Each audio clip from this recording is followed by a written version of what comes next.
just being recorded. Right? And we are back live right here at the Belle Plantation in King George, Virginia. And folks, sitting with me right now is the actual owner of the Belle Plantation. She lives here, folks, full time, which is an absolute amazing building. Michelle, welcome to the show. Thank you. I'm glad to be here. What an amazing weekend so far. Like yesterday was amazing. The weather has been absolutely beautiful. Couldn't be nicer. I think this was like the perfect weekend to do this without a doubt. So you own and live here on a full-time basis. Okay, so let me clarify that. Okay. I actually lease the property, but I own the business. Okay. So the property is actually owned by the Haas family from Vienna, Austria. They bought it in 1987. Oh, okay. I didn't come in until 2012, 11, 13. Okay. Yeah. Wow, that's amazing. So we did a ghost hunt last night, which you're probably really used to. You've been part of a lot of the shows that have been filmed here. Mm-hmm. What is it like to be here on a constant basis? Like what is the activity like? I mean, you were talking with us yesterday. Like you've got a really close relationship with a lot of the spirits that are here. Yeah. You can't but have a relationship with them. It's just like living with anybody in a home. I mean, they're a part of the house. They're a part of who's there. Someone asked me, aren't I afraid of being there by myself? I'm like, I'm not by myself. Right. I have 83 ghosts in my house and I am never alone. So, and I talk to them in the morning and say good morning and I'll say good night at night. And, and if they're doing something, I'll say, hey, I thought I told you not to do that. And but as far as being here on an ongoing basis, I really don't, it doesn't register to me anymore because it's just like you hear a drip of a faucet and you eventually get used to hearing that drip. It's the same thing. I hear footsteps and I don't even register it anymore. So when you say you hear these footsteps, is it always the same character always doing it? I imagine like they were living energy. So I mean, their habits, their traits. I mean, obviously they're doing what they were doing back when they were in this house as well.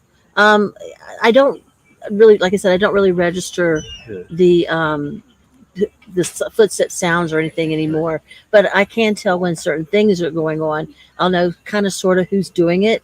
And I'll usually call that person out and say, okay, like Jacob, our 5-year-old goes, Jacob, you're not supposed to be doing that. You need to stop doing that. So that is so cool.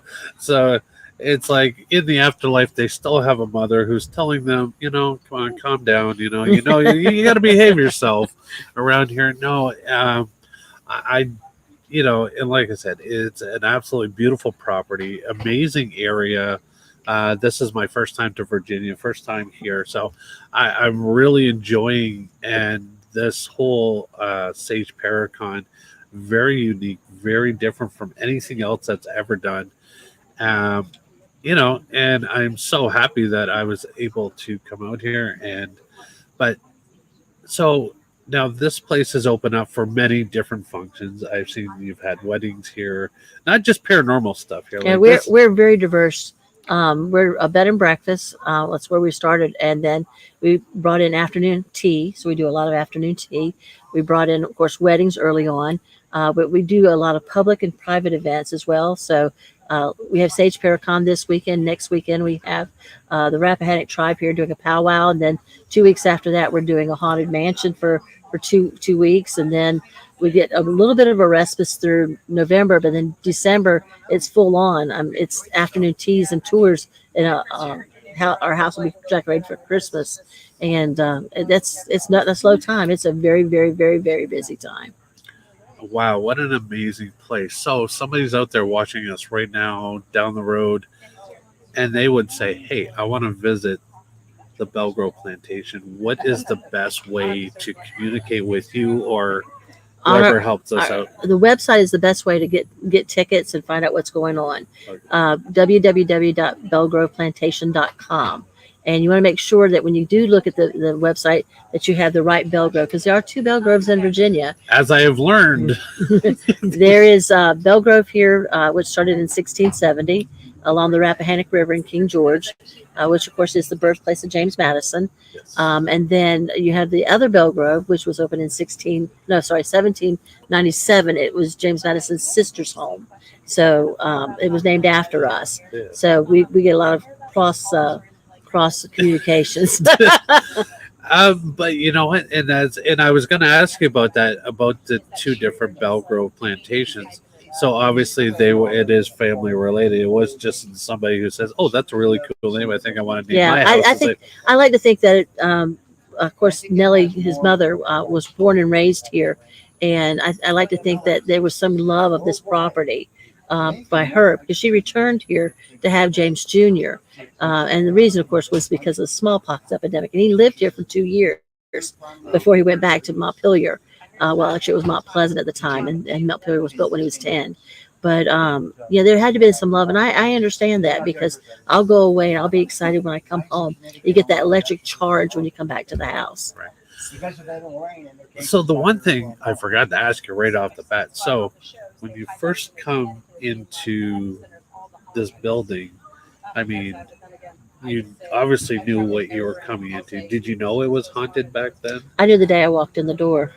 So, you know, so what part of the paranormal world, like, obviously it didn't freak you out because you stayed here and you've been here. Mm. So obviously you weren't afraid of the paranormal itself, but what was your mindset in all that? Well, first off, I've been able to hear and see ghosts since I was 4.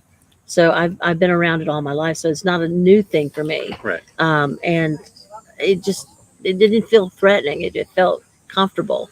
Nathaniel was the first ghost that really made himself aware to me. Yeah. He's a 6-foot black slave that lived here at one point. Okay. But he's just a huge teddy bear. Yeah. You know, everybody sees this big. I've got a picture of him as a shadow figure, and he's huge. But he's also very kind, and so I was very pleased that he was the first I met. Yeah. Wow, that is quite interesting. So there you have it, folks. This is Michelle, an amazing person, great personality, very personable. So yeah, come on down, check this place out. You know, come on in, bring your paranormal team, whatever it is you're doing, or even, you know what, come on down here and just throw a wedding or a party. Hey, Absolutely amazing building, Michelle. I want to thank you for taking your time out of today. Great day today. Like I said, once again, we're having beautiful weather. So I want to say thank you so much for coming on and talking to us about this fantastic location. And I look forward to coming back in the future because I would love to bring a team down here and just investigate the buyer. well, we do allow paranormal teams to come. So anytime they want to come, they just need to give me a call. That's awesome. So Michelle, thank you so much for coming on to the TPV show. In the This fly's meantime, killing me. like the outdoors, we have to deal with the outdoors. But I want to say thank you once again for coming on and talk to us about this. In the meantime, folks, and in between time, we're going to be back just a little bit later on with some more amazing people. Stay tuned. Happy hauntings.